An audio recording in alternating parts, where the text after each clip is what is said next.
Good day everyone, my dear brothers and sisters in Christ. Today is Sunday, February 25, 2024, second Sunday of Lent.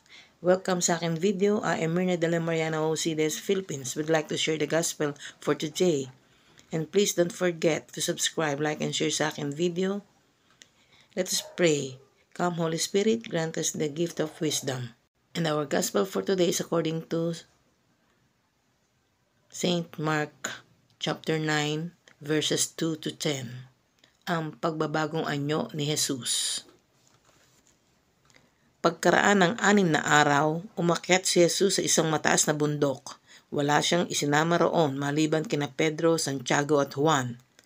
Habang sila'y naroroon, nakita ng tatlo na nagbago ang anyo ni Jesus. Nagningning sa kaputian ang kanyang kasuotan. Walang sinuman sa mundo ang makapagpapaputi ng gayon. At nakita rin nila roon si Elias at si Moises na nakikipag-usap kay Jesus. Sinabi ni Pedro kay Jesus, "Guro, mabuti po na nandito kami. Magtatayo po kami ng 3 tolda. Isa para sa inyo, isa para kay Moises at isa kay Elias." Dahil sa kanilang matinding takot, hindi niya alam kung ano ang sasabihin niya. Nililiman sila ng makapal na ulap at mula rito'y may isang tinig na nagsabi, "Ito ang pinakamamahal kong anak. Pakinggan ninyo siya."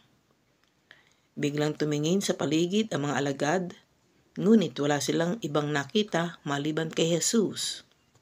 Nang sila'y bumababa na mula sa bundok, mahigpit silang pinagbilinan ni Jesus na huwag sasabihin kanino man ang kanilang nakita, hanggat hindi pa muling nabubuhay ang anak ng tao.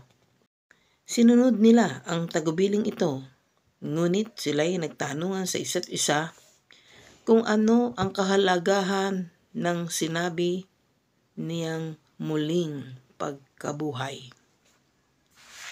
Ang mabuting balita ng Panginoon. Pinupuri ka namin, Panginoon Jesucristo. Let us pause for a while and let us pray. God our Father, help us to hear your Son. Enlighten us with your word that we may find the way to your glory.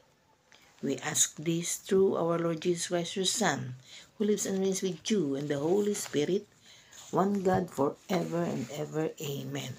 God bless us all in the name of the Father, and of the Son, and of the Holy Spirit. Amen.